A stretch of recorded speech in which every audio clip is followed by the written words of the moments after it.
Do you like Batman? Because if you do, you know his butler Alfred is one hell of a top G that every villain secretly knows is the strongest. Well, this story features a protagonist quite like him, but even better. Art, a butler who has been raised in the Rubido family, faces their extreme cruelty. He has been sent on missions to fulfill impossible demands, strengthening his skills to the point he could even slay dragons. Art struggles to find purpose when he is kicked out until he arrives at the Adventurer Guild and finds out how powerful he is, ready to explore a story with unique dynamics and fantastic fight scenes. Then it's time to dive in. In the Rubido family estate, a young man named Art hears the worst from his annoying boss. The overworked poor guy has his soul sucked out of him with the amount of work he's been dealing with. However, Lady Wenty is extremely cruel and doesn't entertain one of his antics. The valet who worked diligently is thought of as a useless servant. The noble scolds Art for mistreating his daughter despite being her butler. Art hears such cruel words and cannot fathom what to make of them.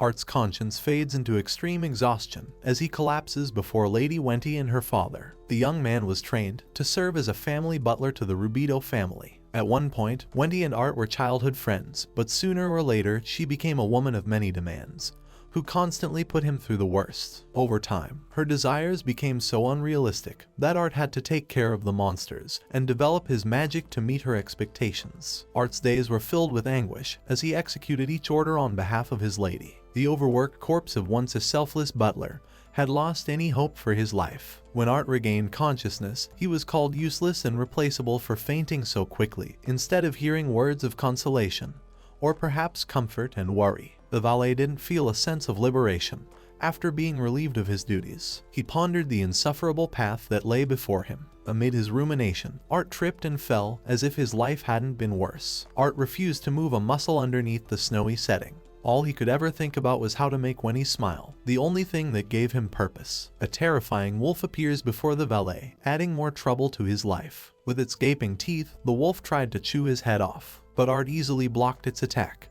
and defeated the predator in one blow. As he was about to deal the killing blow, Art heard the cries of two wolf cubs who were afraid of him, but still tried to save their mother. Art let them all go, realizing it could have been much worse. Art intends to join the guild and make a fortune for himself. Art spends the night hunting and cooking some food. When he arrives at the guild fire, he feels underconfident because he's just a butler trying to join a guild. Art notices the number of experimental quests and decides to take on a laundry quest for the Isfiel family. When he goes to the receptionist to confirm the quest, she and the other guild members make fun of him for being a fool. A particular adventurer approaches them as the receptionist warns Art against such an impossible quest, where many others like him fail. This woman is Isfiel, the Ice Princess, who arrived after a hunting session. The noble is known for being an adventurer. Her beauty enchants Art. She checks the completion of her quest after defeating multiple boars, being the powerhouse of the woman she is. The Ice Princess is told that a man is here to apply for her submitted request. Isfiel tries to look for this mysterious man,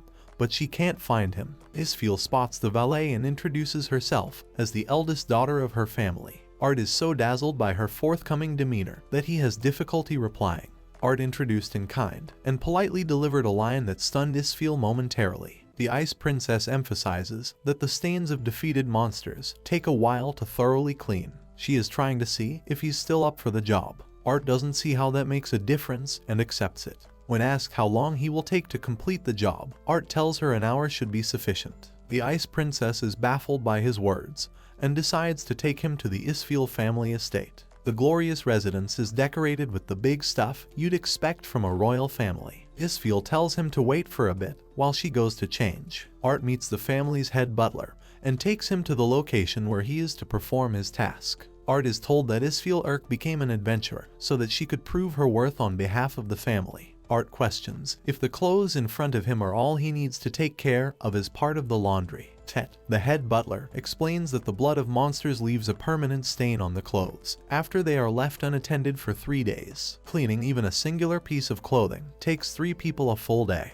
Art spaces out hearing those words because this job seems way more complicated than his 100 IQ brain thought. The Ice Princess Urk appears before them, receiving a stare from the boy. She asks if there's something wrong with her appearance and comments on Art's strangeness. Art finds his new master utterly different from the old, a contrast from Wenty that he didn't expect. Art takes up on his duty and starts doing his work. Tet is amazed to hear this. He's seen Jesus rise from the dead when all Art did was wash some clothes. Urk acknowledges Art's skills, which use actual magic to aid the process tenfold. The Ice Princess is stunned by his usage of magic and reflects on having never seen this kind of magic in her life. Art became a skilled magician by accident. Due to his fulfilling all of Lady Wenty's desires, he developed his personal and original domestic magic. The process is soothing and gives rise to bubbles, which the princess finds beautiful. The clothes are all done. Tet is utterly shocked and amazed by Art's skill in making the clothes look spotless. Tet questions how he was able to pull off such an enormous feat.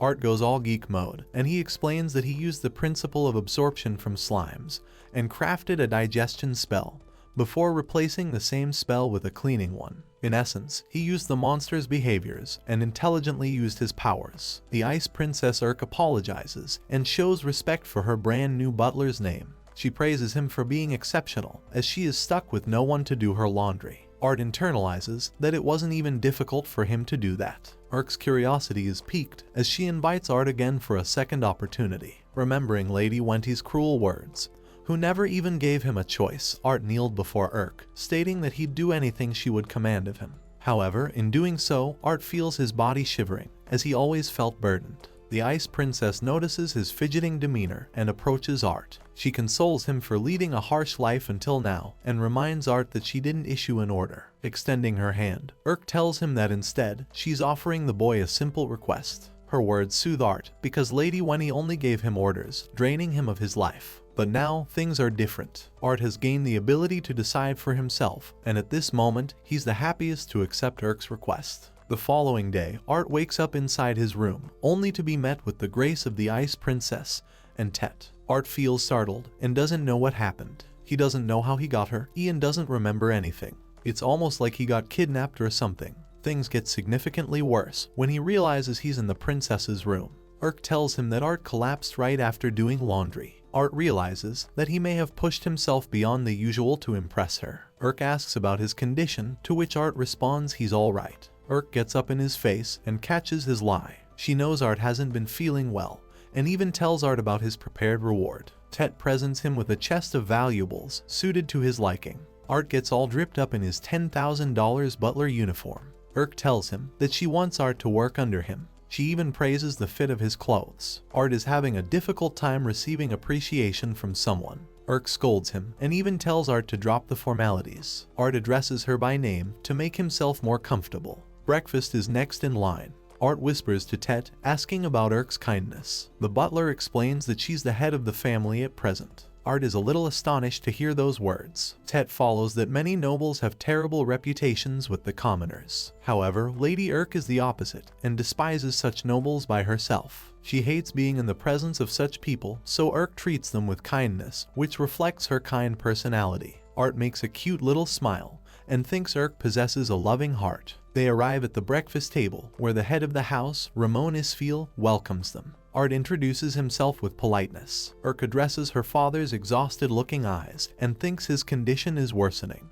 Ramon refuses to seek medical help for his condition and shrugs it off as a symptom of his bad sleep. Urk is alarmed because his condition has been pertinent for a while. However, Ramon doesn't care, leaving his chances up to fate. Art notices their yammering and says he can make them a fine bed. Even though the material will vary, Art is certainly confident he can pull it off, even though the material will be different from the imperial ones. Both the Ice Princess and Tet are stumped to hear his words. Tet counters that what he's saying, in theory, is impossible because a craftsman with decades of experience is required to make a royal bed. Tet believes it will take Art a year of work to come up with a royal bed to match that caliber. Art explains that his previous master had already tasked him with making a bed. All three pity the poor boy for facing such a cruel fate. Ramon is intrigued and excitedly offers Art 10,000 gold to create one.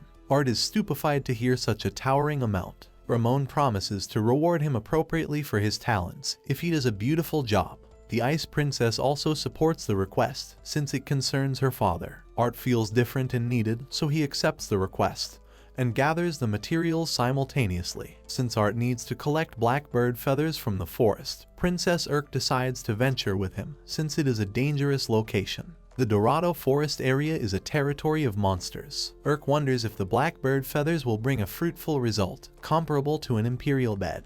Art states that he will prove to the people who need his aid that he can handle such a task. Urk pulls an okay, and reminds him that blackbirds are B-ranked monsters, so defeating them isn't an easy task. She wants to hunt the beast for Art whenever one arrives. However, Art is insistent that he'll be more than satisfactory. As he ponders their arrival, a roar stuns Art. The monster attacks them from above. Urk steps in front to defeat the monster with her weapon. She unsheathes her blade with ferocity. However, the monster is too powerful, even for her level. Art takes note of the bird's lethal acid attack, and is forced to step in order to protect her. Using his magic enchantment paralysis skill, Art releases an attack that shocks the monster into place. Using this moment, Art manifests Virgil's judgment cut energy from Devil May Cry, releasing an impressive slice that severs the monster clean. Princess Urk is baffled by the miracle she's witnessed before her eyes. The valet she had chosen for laundry purposes could also say dangerous monsters. Urk confronts him about Art's sword technique, as it was so fast she couldn't see anything.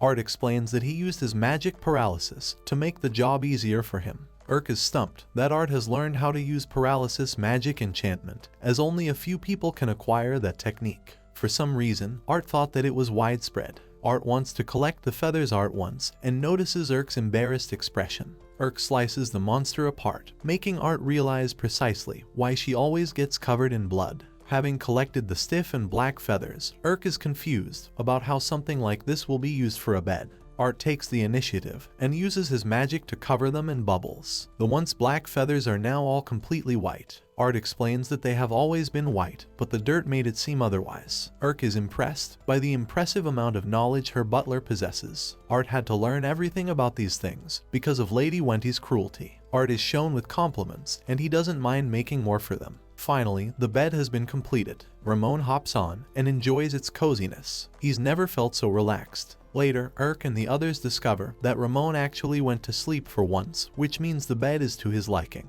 Art is hammered with request after request to do many jobs for him. Art feels so excited and loves being able to make others happy with his talents. Because of his happy state, Art accepts everyone's requests. Tet wonders about Art's future objectives, since the nobles could easily exploit his powers. Art remembers the traumatic past that he shared with such nobles. Instead, he draws a joyful expression and claims that he wants to help everyone feel happy. Urk tells him that she'll make sure his smile never fades, a compliment that makes a train wreck out of his emotions. As the day closes, Art wants to return to his room.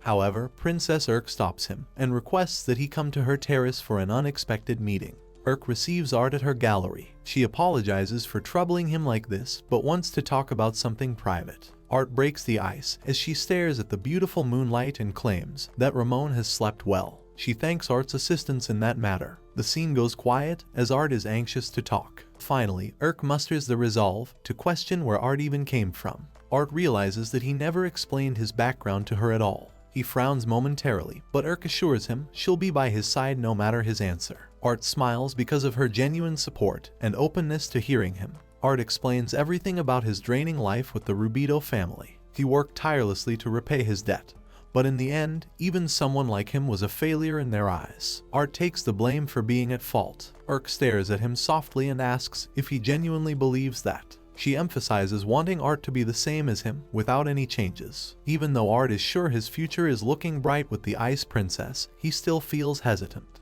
Urk reveals that she hates being called Ice Princess. Over a decade ago, her family was considered prestigious in nobility, yet she never really cared about acquiring her family's position. All she ever wanted was to become friends with others. That's what Urk thought would happen until one day she peeped on a conversation with one of her friends, talking to a man who had specifically used her to gain a connection with Urk. Urk felt betrayed and used it as a tool for them to advance their objectives. The friend she entrusted had been using her all along to increase their rank in the nobility. Urk explains that the higher ranks of nobility hold incredible amounts of power. She feels cursed being granted such a high position. Urk asks if Art also despises the nobility. As if she was expecting a different answer, Art surprises Urk by telling her that he actually doesn't. While the nobles treated him harshly and discarded his use, Art learned an essential lesson after meeting Ramon and Urk. He knew that there were also kind nobles in this world. Urk remembers his honest words when he said he wanted to see people smile. She claims that it's just like him to act in such a way. Urk invites him inside because of the cold. Inside, she feels furious and enraged against the Rubido family for mistreating Art, and is bent on seeking revenge against Wendy someday. The following day, Urk tells Art that she's off to tend to her adventurer duties. Art wants to go with her, but Urk doesn't want him to work himself to the bone. As she leaves, Art hears the clamoring of the maids, who are worried about the state of the vegetables because of the bugs. Art joins in and uses multiple magic spells to drive the bugs away. The maids thank Art's assistance, while Lord Frey expresses his intrigue, because bestowal magic isn't an easy thing to perform. Lord Frey's presence surprises the maids. He's basically Prince Charming, who rids their hearts by simply existing. Frey introduces himself as Urk's brother. Art gives off a tense introduction, but his brother also hates formalities and prefers he usually acts. Art accepts a handshake, while Frey senses an attractive power within Art's body. Interested in exploring Art's capabilities, Frey immediately asks Art to fight him. Frey reveals that Art is actually pretty strong beneath the surface. Art readies his position and questions if they should fight at all. Frey tells him that he's gotten bored and wants to defeat Art to impress his sister. The battle begins with Frey instantly disappearing with such incredible speed that he pops right behind Art. He thinks he's some top dog for that kind of attack, but Art instinctively reacts just in time to block Frey's assault. Lord Frey is actually impressed by Art's abilities and acknowledges his true strength. While Art reflects that Frey holds incredible strength, even one of his attacks could prove to be problematic. Art thinks he should go serious instead of playing around. Both of them prepare their positions as round 2 of the battle begins. Frey launches his attack, which is even faster than the one before. Art dodges him and tries to counter. Even though Frey is keeping up with Art, he notes that Art hasn't even been hit once. Frey refuses to lose this battle as the heir of the Isfiel family. Showing weaknesses could allow the other nobles to exploit them through political pressure. The eldest son trained himself to be the strongest in order to prove their superiority. Frey became this strong to protect his family's legacy and, most importantly, to protect the sister that he loves most. Frey reflects that he's been giving his 100% in this battle, but Art's limits are still a mystery, as he hasn't released the extent of his powers. Art tells the prince to come attack him with all of his might. Frey takes it as a challenge and prepares a powerful, magical attack. Ramon is shocked as he sees their battle take hold. Frey reveals that he's also capable of using bestowal magic and refrigeration, which allows him to create ice. However, even with that flashy display, it matters nothing to Art, who shatters the attack with his blade as if it were nothing. Frey is impressed by Art's powers and questions how he was able to pull off such a move. Art tells him that what he did was rather basic. He ramped up friction in his sword to melt the ice as the perfect counter to Frey's power. Frey is starting to realize why his sister is intrigued by Art's abilities. Art, on the other hand, tries to deny any such connection because they only recently met. Frey and Art both have their own reasons for fighting. These guys are going all out just for the sake of impressing one woman. After a flurry of sword exchanges, Frey is noticeably impressed and even thinks that Art is holding back his powers. Frey reveals that he's been only using 70% of his true strength. This kind of flex is unneeded because Frey thinks he can truly unleash the depth of his powers for such an opponent. Enter an epic tale that follows the war between the gods and the titans. One titan, known as the Great Wolf, gained fearsome power to overthrow the gods. This monster utterly annihilated the world with its wrath. Fenrir is summoned as a hellish threat for Art to overcome.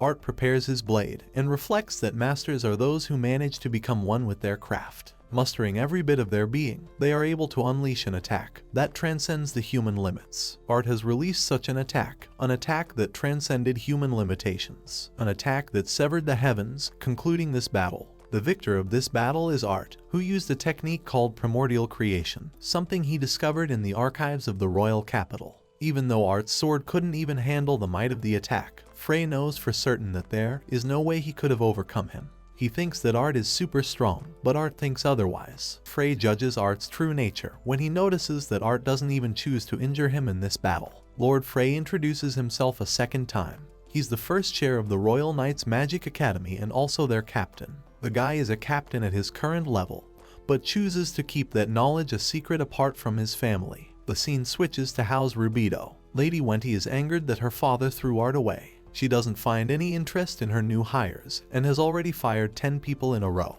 Wenty throws a childish fit and wants Art to return to his duties. Wenty is told that a royal ball will be taking place in 3 days. She is happy to participate in the wonderful dress that Art specifically made for her. Returning to the Isfiel family, Frey welcomes Urk with way too much excitement. She basically ignores him and goes right to Art instead. Art asks about Urk's quests, who explains that the task was to gather medicinal herbs. Art praises her for being so helpful, but Urk has to remind the guy that he's a workaholic in every sense of the word. Frey is annoyed and wants to fight Art in another battle to gain those brother points. Urk is furious that he even bothered challenging Art to a fight. She hates him even more now, shattering Frey's expectations. Frey whines like the little baby that he is for his sister as the Isfiel family falls into shambles. Frey reveals that he's got an important message to relay regarding an important event. Art questions what they're talking about. Ramon doesn't explain anything and instead asks for their thoughts on the royal ball. Urk doesn't want to go, but unfortunately, the Duke wants the Isfiel family to come. Art knows that the royal ball is an event of important significance, used by the nobility to strengthen their connections. Since Tet refuses to attend the royal ball, they decide to settle for someone who is capable of protecting Urk. That someone just so happens to be their newest butler, Art. Urk claims that she'll be willing to go as long as Art goes with her. Art gets a little flustered, while Tet explains that Art would be the perfect candidate. Tet requests Art to represent the Isfiel family. Art thinks for a moment about his usefulness to Urk and happily accepts the duty. Urk is happy, so their preparations for the event are underway. The maids take measurements of Urk, who has had some exciting developments. The embarrassed girl can only think of Art. The maids continue to tease her by even asking for Art's assistance in handling the important matter. Ramon talks in private with Frey about their previous conversation. The matter concerns the eclipse locusts. Ramon realizes that they'll swarm the villages in a quantity of millions across the country. These terrifying locusts have already begun their onslaught. Ramon asks Frey to review Art's performance and personality. Frey talks of him positively,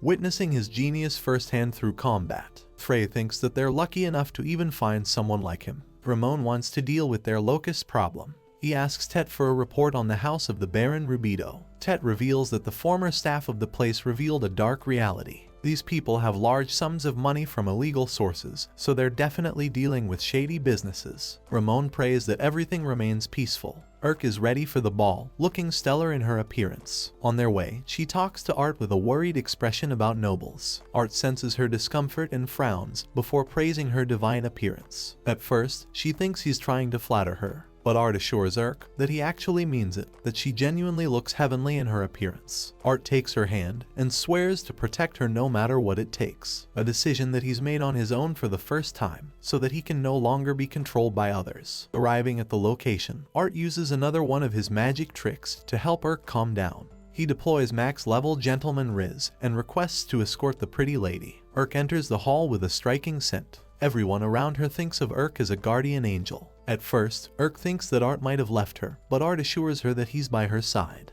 An orchestra of musicians makes the scene rather romantic. Art even invites her to dance with him. Urk takes his hand as the two begin to dance. Urk is the most uncomfortable of the two, while Art manipulates her body in motion. Suddenly, Art is attacked by Lee, an admirer of the valet, whom she wanted to meet the most. Lee reveals that she was saved from a dragon's wrath, thanks to Art's help. He basically played the hero for her. Urk feels a little jealous and wishes to speak to Art in private. She questions why she kept the matter of Lee hidden from her. She wants to go to a quieter location. Wenty, the woman that everyone hates, the bitch of the hour, the anti-frizz queen, the one-out 10 piece of crap who treated Art like a dog, is also in this party. She doesn't like the noise of the party. Wenty thinks the people all around are talking about her pretty dress that Art specifically made. Wenty asks her father about the fiancé he picked for her sake. The fiancé in question is revealed to be Freeman Daggle, a guy who is any girl's nightmare. Wenty complains to her father that she can't marry a pig like him. She gets bitch slapped across her face for it, saying something so vulgar. Wenty's face burns red, while she experiences the shock of having been slapped for the first time in her life. Freeman Daggle, the horrifying yet wretched noble, gives her the creeps as Wenty loses her composure. As for Urk, she's interested in how he met Lee. Lee reveals that Art defeated a dragon by himself and met her in the royal capital.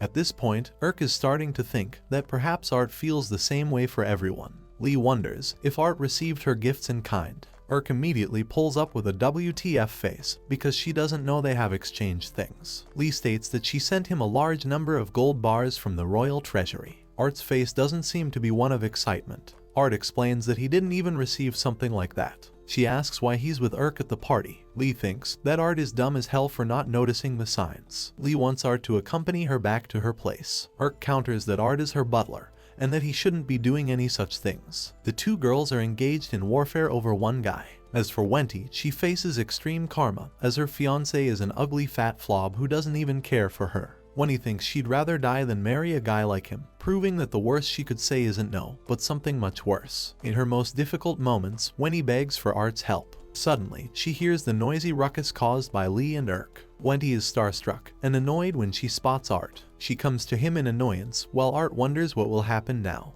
8 years back, Wenty was bullied by everyone else. In those moments, she wanted Art to defeat the scumbags who called her names. Art advised her not to, since it would only make matters worse. Even during that time, Art praised the girl as a nice person. Wenty always felt angered by the fact that Art refused to save her. The selfish mutt thinks that she's the one who has been suffering throughout this time. Wenty boasts an arrogant attitude and asks if Art has quit being her butler. Art is usually composed, but he can't even say a word and stutters in her presence. Wenty orders him to leave with her, but that's when Urk confronts her. The best girl has been wanting this to happen, I bet. She tells Wenty that the rumors regarding her cruel treatment of others were accurate. Wenty is furious and suddenly realizes that this woman is, in fact, the ice princess of the Isfiel family. Wenty gets put in her place and apologizes for swinging in with disrespect at full speed. Urk basically shuts her down for her insolence and tells Wenty that she's no longer got anything to do with Art. Wenty claims that Art has left the decision. The two stare each other down, while Art reflects that an event like this wouldn't have happened in his absence. Wenty manipulates Art's body by making use of the harsh treatment he's endured. Art can't even slip a word from his mouth because of the pressure and expectations he faces. Contrasting Wenty's forceful approach, Urk is gentle and light with Art, relieving him of the burden of answering if it troubles him. Art regains some of his composure and thinks of his options, which is quite hilarious since he knows what's going to happen if he goes back to the witch. Art knows that rejecting one means accepting the other. Urk doesn't comprehend his silence, while Lee wonders if she is aware of Hyoko's story. Lee reveals that the Hyoko bird deems the first individual they see as their parent figure. Art has been tailored to serve the Rubido family ever since he was born. Wenty's absolute orders are the only thing he has been following throughout his life, rejecting his own will. Art faces chaos and confusion as his fear completely dominates his body. Art's brain combats against its old patterns in an effort to retain its sanity. Urk faces frustration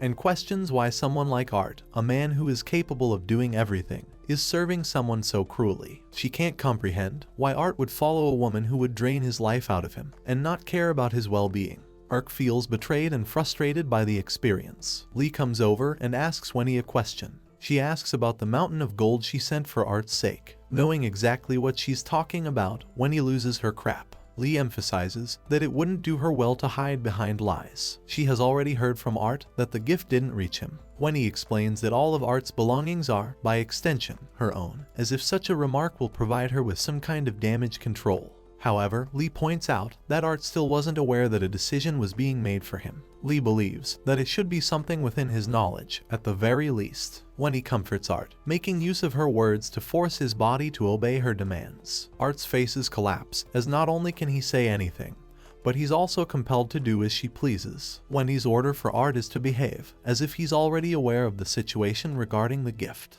Art contemplates his options, thinking that if he becomes the sacrifice, Urk won't have much trouble to deal with. Out of consideration for Urk, Art lies to everyone's face. He lies and tells everyone that he is aware of the gift. Wenty is glad that he's returned to her. Before he leaves, Urk asks if Art still remembers the day he met her, and how he used his washing magic to fulfill a request on behalf of the Isfiel family. Art stops and relives the memories through her words. Urk gathers her appreciation for the kindness of the valet, who made a bed for her father, and even today, he supported her when she felt nervous. Urk musters the courage to ask Art to rely on her strengths. Art freezes into place, while when he orders Art to refuse the ramblings of the Ice Princess. Urk continues to remind Art of his kindness towards others. She thinks that it's best that he delegate his struggles and allow himself the chance to be treated better. Through her words, Art regains his composure. With her tear-filled eyes, Urk requests Art to stop casting an appearance in front of her and come out truthfully. Art finally sees Urk and thinks that he's the worst person imaginable for betraying the trust of a kind family who treated him so well.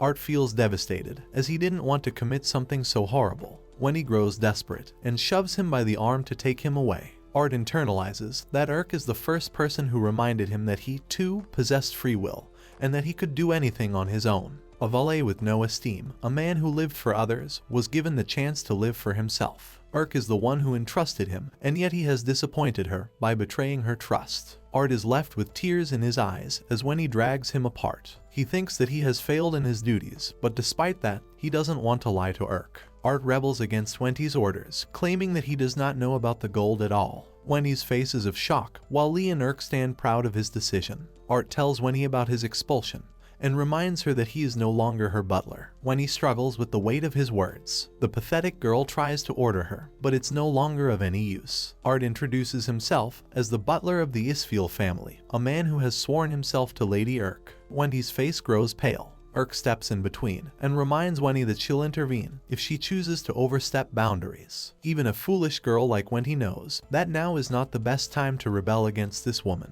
She remembers Art's kindness as well, but she misinterpreted it as inconsideration. Wendy explodes in her anger, but it doesn't matter. What's more important to Lee is the fact that Wendy conspired and made a false claim against the missing gold. She thinks that it's time for Wendy to be punished for her impudence and lies. Wendy faces scornful treatment and hears that her own father has already tried to escape. Wendy swears to have her revenge against Art and even kisses the ground, ruining the dress. She's had the worst night of her life, leaving without even an inkling of satisfaction. Urk embraces Art at once, welcoming him back to his rightful place. Lee thinks that she deserves credit for doing most of the heavy lifting here. A member of nobility informs Urk about an urgent matter. She is warned of the horrifying news regarding the Eclipse's locusts, who are approaching her house. Inside the guild, the man introduces himself as the guild master. Art returns to the introduction. Peters tells him that they've got a real threat to deal with. 20 years ago, the locusts began their onslaught on the kingdom.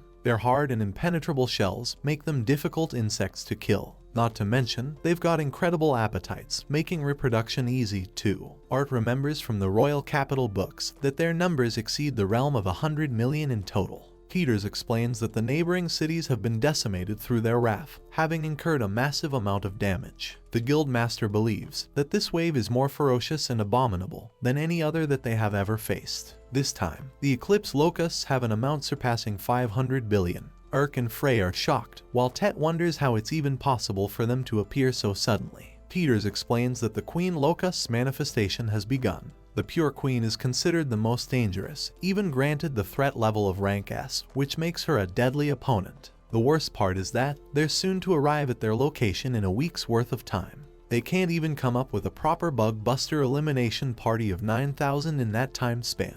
Peters states that if the locusts keep following their current trajectory, the royal capital is going to be attacked no matter what. This effectively means they're in the middle of facing a threat, unlike anything this country has ever seen in its entire existence. Art asks a question. Peters underestimates the boy's knowledge and seriousness. Urk jumps in like the she is to protect Art's name. Peters is told to shut up for a moment and hear out Art's plan. Art puts forth a bottle with lemon water inside. Art explains that he could apply bug-repelling magic. Peters thinks he's messing around with such a childish trick. The maid who saw Art's magic testifies that the bugs don't draw near her anymore. Art tells them that their plan could go well and buy them some time for 2 days. Ted is concerned that lemon water, of all things, is going to be the one to stop the most deadly threat. Frey admits that Art is already stronger than him, so they trust his theory. Peters pays him respect and asks if Art is truly capable of pulling it off. Art tells Peters that he will indeed fulfill his duty. Ramon concludes that he will prepare his troops while leaving the big brain stuff to Art. Art has sworn to protect the Isfiel family against any threats and still intends to fulfill his promise. Urk Isfiel admires Art's ability to stand up for any person. While in the shower, Urk thinks that Art is giving his 100% for her sake. She wants him to rely on her powers more often, but in the end, she becomes the damsel in distress and is required to be saved instead. Urk's annoyance grows as she feels powerless to help Art. Meanwhile, Lee is in the process of stealing Art away from the Ice Princess through her scheming little strategy. Art counts 5 locusts that he located in the garden that will serve as the perfect lab rats. Urk reminds him not to overwork and even wants to help Art when needed. Art acknowledges her feelings in his mind, but he refuses to put her through wordiness. Art notices that the locusts have loved the wheat that he made with poison and chanting magic, but it's not enough to come up with a full-blown plan. Suddenly, the Imperial Princess Lee greets Art with her sudden appearance. She dropped by to help him with work, and this time, she's gathered him a mountain of gold in person. The gold is worth around 5 million, leaving both Urk and Art stumped by the girl's motivation. Lee requests to be given a reply, but Art doesn't know what she's talking about, crushing her feelings. Lee reveals that what she did just now was to propose to him in marriage. Urk and Art are both shocked. Urk thinks this is absurd and claims that Art is currently serving as part of her family, so she wouldn't allow him. Lee claims that he's not in possession of anyone. Art wants both of them to stop fighting. Lee wonders if it's her appearance that's the problem, but Art denies any such thing. She even offers him an explosion magic artifact. Lee wants to help out in any way she can to get closer to Art. He asks if she could be of help with the locusts instead. Even though Lee's entire body is rebelling against the decision, she makes a weird face and eventually accepts. Art tells her that they've got a couple of things to do. The princess asks where he is to be headed. Art explains that he's going into the woods. Urk denies him of doing any such thing because of the threat of the Queen Locust. She doesn't want the monsters to come flying in his way. Art states that he doesn't like the worst for either Lee or Urk. This is why he intends to leave on his own, with his fellow adventurers from the guild. Urk makes a frowning face, but Art reminds her of her value. She thinks that it would be quite problematic for her family if she received an injury of some kind. Urk curses herself for being a noble, and hates that she is the one who is always protected in the end. Urk accepts the situation despite her dissatisfaction. Urk tells Lee to look after the locusts with Lee. He even pitches in a small reward for Lee if she manages to take care of Urk behind his back. Art leaves to tend to his duties. Lee and Urk observe the activity of the locusts, who are ready to be fed. The locusts devour just about anything in their path. Urk has nothing on her mind besides the worry for Art. She wonders if he'll be alright and is concerned for his safety. She no longer feels assured that Art is happy living in her house. Urk possesses the self-awareness to believe that she is making selfish demands. Lee is out here fantasizing about being a wife who has sent her husband to battle. Urk thinks she's messed up in the head because right now, he could be very well putting his life in danger. Urk wants to know more about the gold embezzlement incident regarding Wenty. Lee explains that they'll proceed with a thorough punishment of the wrongdoers. She wants to get rid of the offending party, making sure they're imprisoned for a long time. While normally it would result in immediate death, Lee has decided to take pity and decided to spare their lives. She also thinks that Art would find it a more satisfying outcome. Urk wonders if Baron Rubito is trying to escape punishment. Lee thinks there is absolutely no chance they're getting off without a scratch. Urk wonders if Lee has plans to inform Art about the outcome of their punishment. Lee doesn't really know and wonders what benefit it would bring if he were to understand at all. Urk stutters for a moment, making Lee notice her impatience and frustration. Lee teaches Urk to have tolerance, as it is the role of the gentleman to receive the favor of a lady. The funniest part about her advice is that this is the same woman who proposed to a butler with 5 million in gold. She needs her own advice the most. Lee's yap session makes her realize her grave mistake. She's just given advice to her one and only rival. Lee thinks that she's the only person who understands her own words. Urk believes that it's time to feed the locusts again. Lee wonders what Urk would do if she bribed her with gold. Urk doesn't know what she's talking about. Suddenly, something strange happens, surprising both princesses. Wenty sits depressed in her room, musing about the butler that is no longer her own.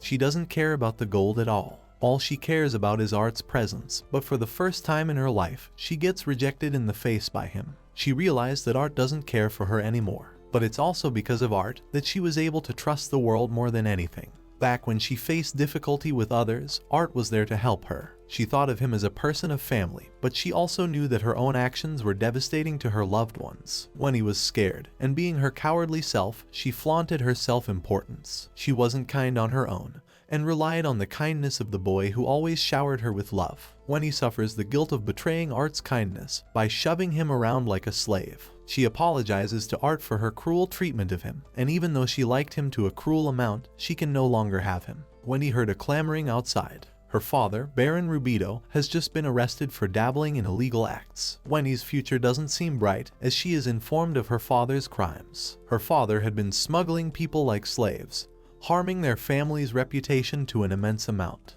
Wendy is now convinced that her own father tried to marry her off to gain connections, too. She doesn't fight the accusations and accepts the treatment. Wendy suffers the guilt of not apologizing to Art beforehand. Art finds himself distracted in the forest. He's accompanied by a bunch of adventurers. He has recruited the help of the Sword of the Blue Sky, a remarkable team. Art is asked if he has finished gathering intel. He confirms that they were able to scan the perimeters of the royal capital. The appearance of monsters has become a frequent thing in today's time. This is due to the Pure Queen's appearance. Her presence from afar is enough to make the monsters go feral, adding weight to her terrifying powers. While they're talking, a giant bear suddenly attacks Huey from his blind spot. Huey barely has any chance to react, so Art steps in with his quick step ability. The rest of them are shocked that Art is capable of saving Huey in a critical moment. Art uses Quick Step a second time, before deploying his Quick Draw ability to attack the bear. Shockingly enough, the bear is capable of matching Art's attacking speed.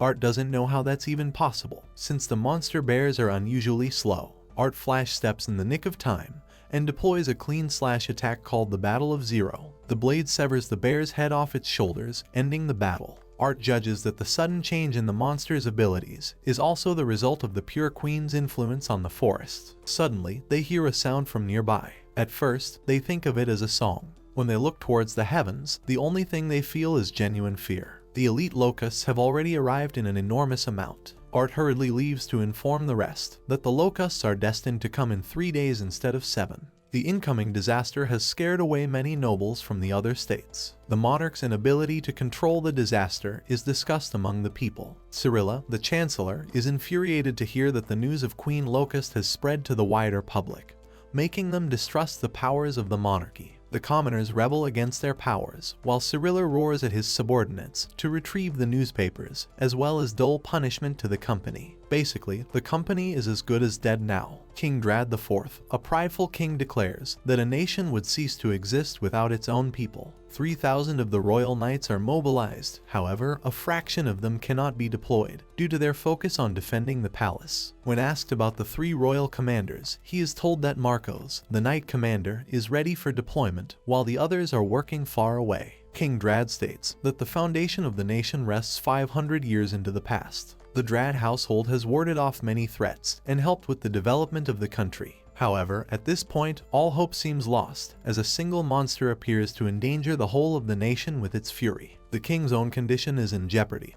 but the man tries his best to fight for the sake of his country. He asks for his daughter's whereabouts. The king is informed that Lee sneakily snuck out with the gold. The king is worried for his daughter, who is currently experimenting with the locusts, who are just hanging out like homies. Locust 1 is going full Super Saiyan out here with its glowing. This is what happened as a result of feeding the locust a gold ingot. The shell changed, which makes Urk wonder what would happen if they tried giving them more of the gold. Their favorite Butler arrives at the scene, while the both of them are quivering as to what he'll say, fearing his judgment. Art hugs Urk tightly, impressed with their research. Urk is surprised Art isn't actually beefing with them for messing something up. Art claims that they've just exceeded Oppenheimer here, with the most significant advancement in the history of mankind. It's ironic that it came from the only 2 people who knew nothing about what they were doing. Urk is glad because she's just scored some brownie points helping Art. She gets lost in her train of thought and realizes that the credit should go to Lee instead of her. Urk fixates on Lee's previous words regarding gentlemanly behavior. She remembers Art's sincere expression of happiness, who returned to her. Urk wanted to show her appreciation as well. Urk grabs him by the hand while he's pondering what she's even doing. She tries to reward him with a compliment, but Lee cock-blocks her approach and instead scores her points with Art instead. The scheming little midget is stubborn in defeating Urk as her rival. In the midst of the greatest maiden war, Tet, the Sigma head butler, appears to inform them of something important. Tet explains that the monsters raid the entirety of Fyern because of their outrage. The scene of the city is in utter chaos as they mercilessly attack the humans. One of the black birds is about to devour its next victims when Art appears with his blade to protect them. Thankfully, he came here much faster than the others, using his light step ability. Art thinks that the influence of the Queen Locust has riled up the monsters to a problematic amount. Before he's able to defeat the monster at hand, Sir Peters thrashes the black bird. He is about to ask for Art's reason for being in the city, but that's when the strongest man and the advent of the Royal Knight Commander Marcos makes his appearance. The menacing, brooding appearance of the Royal Knight Commander towards him. Art can already tell that this man is beyond the level of Frey. Art introduces himself, but he's immediately told to stay out of the fight. Marcos doesn't care for a second thing about him. The city faces even more death and destruction by the monsters. A single attack of Marcos is able to stun the monsters, as well as hamper his allies. Marcos is attacked by a bear, and he finishes off with incredible speed. Marcos tears apart each monster in his path, rendering Art speechless with his physical abilities. Art even admits that someone like Marcos is beyond the realm of anyone he's ever seen or fought. Sir Peters explains that the man leaves nothing in his path. His one and only focus in life is to annihilate the enemy that appears before him. In fact, the only reason the capital has preserved its peace and longing is solely because of Marcos, who joined the Imperial Knights 15 years ago, making it impossible for even a single invasion to occur. If that wouldn't be enough for this man's indomitable aura, he's been known to buy time for his troops to escape unharmed.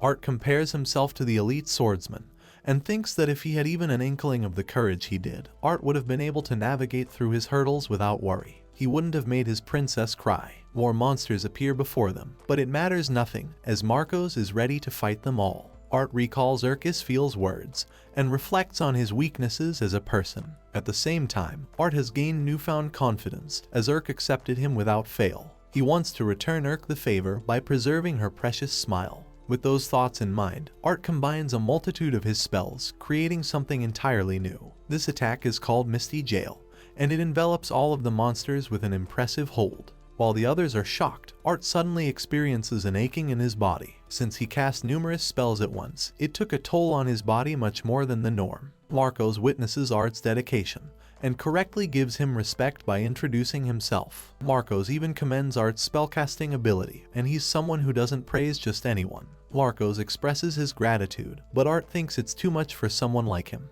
They meet each other's eyes from one capable fighter to another. Tet comes aboard to inform Art that they should en route to the nearby orphanage. Princess Urk is in danger, facing off against monsters with her back against the wall. Urk Isfiel severs apart the monsters, vowing to protect the Helpessels, nuns, and children in the orphanage. She remembers the smile of the person she treasures most, and wants to try harder, knowing that Art is also giving it his all in the city. Urk's strength comes from her hard work, and she chooses to follow through with her promise, despite fighting alone. Urk crushes the creature's body. However, she's getting worn out. From amidst the dust, Urk finds herself attacked from an unprotected angle. Art arrives just in time to save her. While relieved, Urk feels miserable inside for being saved by him yet again. She apologizes to Art for being weak on her own. Art reasons, but now's not the time, and they should tend to her injuries first. Urk thinks that it's okay since she didn't get too injured. Urk and Art plot the guild as their next destination. They hurry to the site when they discover an injured vice captain being taken away.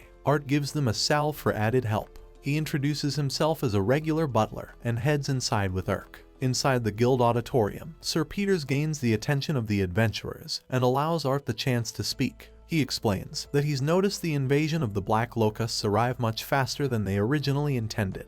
Art officially reveals that the Locusts will wreak havoc within 3 days, an announcement that crushes the adventurers and causes a massive panic among them. Sir Peters crushes the nearest wall, emphasizing that they've got an actual situation to deal with. Art is startled by the man's seriousness. Art explains to the others about the behavior of the Black Locusts. He tells them about his magic-infused lemon water and how it can keep the insects busy for a bit. The bigger problem is subjugating the creatures, which is why Art has come up with a countermeasure. For demonstration purposes, he takes out a Black Locust specimen, as well as a magic ore. Art reveals that they've discovered through an experiment about their ingesting behavior. Apparently, whatever minerals the locust consumes is reflective of its shell. This then brings the question of what would happen if the locust tried to ingest a magic ore. The result is as obvious as day. The locust dies a grueling death. Sir Peters confirms that the locusts don't have the necessary organs to digest mana. That means they're actually devastated, as the poison effects kill them instantly. Art follows that they can actually avoid most of the battle by utilizing this strategy, eliminating a large portion of black locusts with magic ores. The auditorium falls into radio silence, which makes Art wonder if he messed up somehow. Contrasting their previous behavior, the adventurers have suddenly become huge fans of Art instead.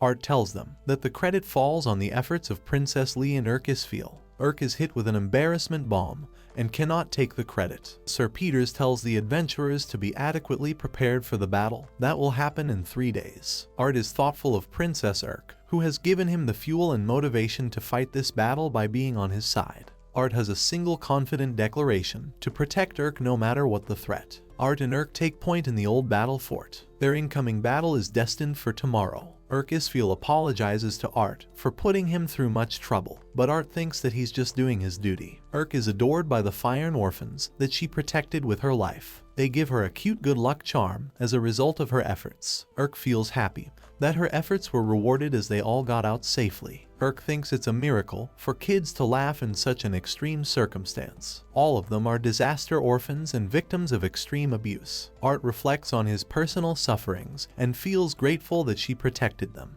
The Order of the Knights finally arrives, and the impending announcement regarding their plan of attack is underway. The divisions consist of 4 squads and their leaders. After an effective strategy session, Urk and Art enjoy a night together. Urk is worried because it might be the last time they see each other. Art remembers that even Ramon and Tet are participating in the war. He's glad to have the incredible support of strong adventurers by their side. Since the boss monster's threat level is considered to rank S, it will be quite difficult to subdue the pure Locust Queen. Suddenly, Art grabs Urk and states that he wants to show her a nice place. They walk in the forest, which is filled with crystal fireflies. These beautiful fireflies are a sight to behold. Art apologizes for not being able to fight alongside Urk. Urk knows exactly what Art intends and reads through his thoughts. She reveals that Art wants to 1 versus 1 the Queen in a solo match. Art confirms the thought and doesn't seem to think of backing down.